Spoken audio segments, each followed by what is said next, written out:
What if everything you know is fake? Yung mga nakikita mo, naririnig mo, pati emosyon mo, lahat pala ay parte lang ng isang napakalaking computer simulation.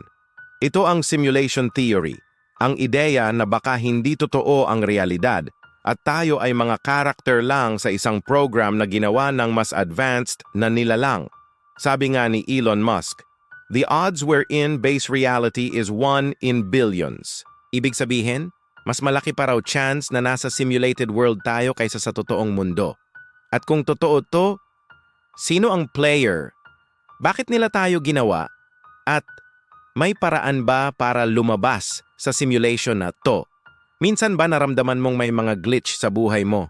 Yung deja vu, biglang time skip, or pattern na parang scripted?